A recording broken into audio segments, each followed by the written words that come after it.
Hello fellow hoarders of blue and welcome to my channel and welcome to another Zero Skill video, a series of videos where I show you the easiest and simplest methods to paint amazing miniatures. And with the release of the new Space Wolves, I decided to add another member for my kill team, and that means we're going to paint Space Wolves Zero Skill. As always, this series of videos are sponsored by Vallejo to showcase the absolutely amazing Express paints. And if you want Express paints or any other hobby products, be sure to check out Vallejo's webpage. I will leave a link in the description. But for now, let's get cracking.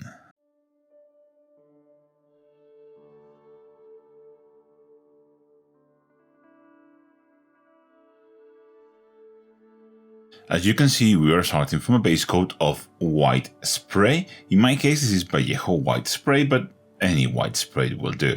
And the first step is going to add our pre-shade. And if you look closely at the box art, the Space Wolves have a brownish undertone to their armor. So that's what I'm going to try to replicate using mahogany. In my case, I thinned down this using Express Medium in a ratio of 2 parts medium to 1 part mahogany. Hopefully, this will show through our next layer, giving us a super nice undertone to the armor.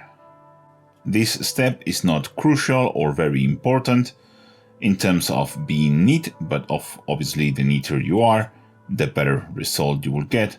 So try to be as neat as possible and apply this section by section, making sure you absorb any excess so you get the best result. Because I know you are going to ask, this miniature is a kit bash using Ragnar, a head from the Intercessors, and the axe from the Librarian in Terminator armor.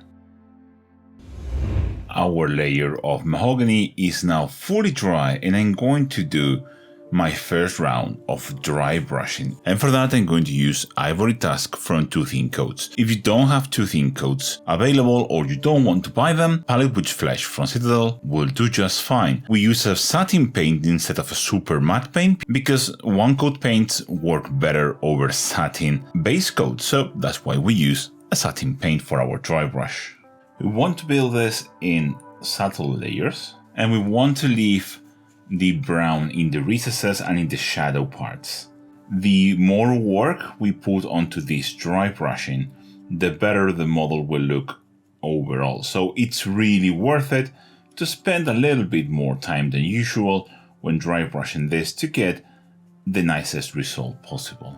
I'm going to paint my shoulder pads in yellow, but the process for the undercolor has been chosen to work for any color. You can use a really small dry brush to do some stippling to achieve a more focused point of light in certain bits. And finally, I like to do a final dry brush using pure white. I'm using White Star from Two Thin Coats, but any white will do. We want this dry brush to be very light, just akin to a edge highlight. Just want this in the brightest areas, edges, and that stuff. With my dry brush done, it's time to apply the Express layers. I'm going to use 2 different colors, one for the shoulder pads and one for the armor. Those will be Dreadnought Yellow and Viking Grey, both of the intense range of Express colors. And I'm not going to thin them down.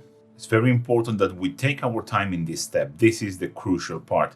When we apply the brown, we could be a little bit more messy. It doesn't really matter, but for this stage, we really need to take care so we apply the best layer possible, going section by section and making sure we absorb any pooling that may happen. If we did a good job with our dry brushing, the brown will just show up in the deepest recesses and things like that, providing, hopefully, a really cool undertone.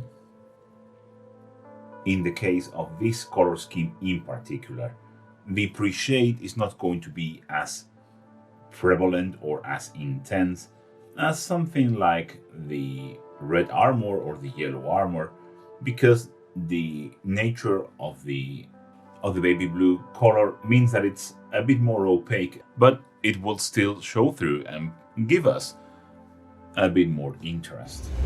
The blue is still drying, but you can see the effects of the underneath of the brown undertone here, for example, on the feet and on the leg. It's very subtle, but just as the box art, it's there and provides a ton of variation, and I think a really cool effect. But now it's time to paint the shoulder pads. Yellow using, as I said, Dreadnought yellow. Again, no thinning whatsoever. The underlying colors suit the yellow very well. It's just going to provide tinting. If you have any mistakes, like this one here, you can easily fix them using some of the ivory tusk or white. We just want to avoid any of the blue there.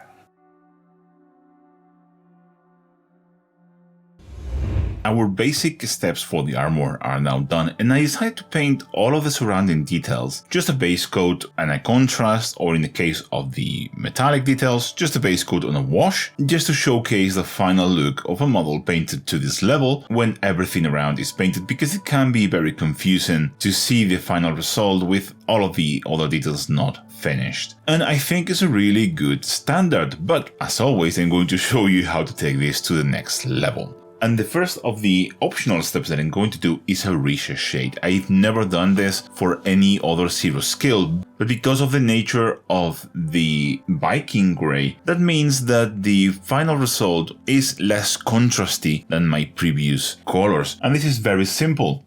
Just take your sharpest brush, the one you trust the most, and just start doing a recess shade. I'm going to go around all of the details, all of the recesses, just to give it a little bit more contrast. And you can immediately see how much definition we get with this step. And because we are using mahogany, we are reinforcing the subtle undertones of brown that it has. Look at how much contrast it gets just for a simple recess shade. And look at the incredible difference that the recess made. It's just incredible how better this looks with it. And finally, I'm just going to do a highlight. And for that, I'm going to use a mix of 2 parts wolf grey and 1 part somber grey. And I'm just going to pick some edges with this and refine any mistakes. If you use more somber grey in the mix, you will get to a color that's basically what's in the model, so you could use that to fix mistakes or problems. I'm also going to do a volumetric highlight with my highlight mix, and I'm going to blend it just with some little texture. Just like that. And you don't need to do this highlight in all of the model, I'm just going to do it in the front.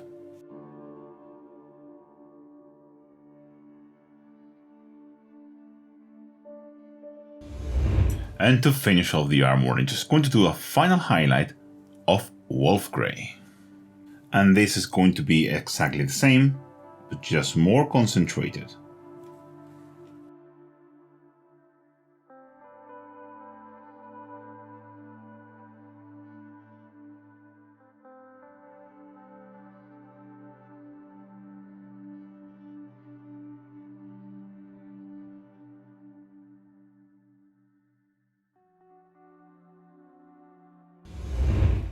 And for the yellow, I'm just going to do 1 highlight, and this will be toxic yellow. Because the yellow details on the Space Wolves are just inside details, like the inside of the shoulder pauldrons and stuff like that, a simple edge highlight around the details with toxic yellow is more than enough.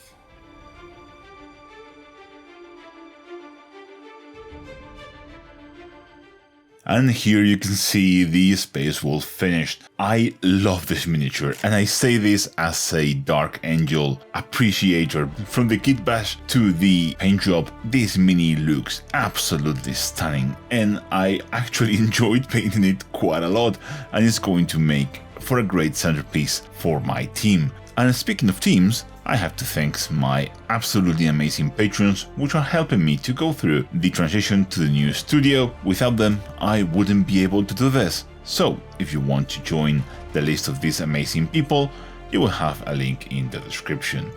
I hope to see you there, and I'll catch you in the next one. Bye!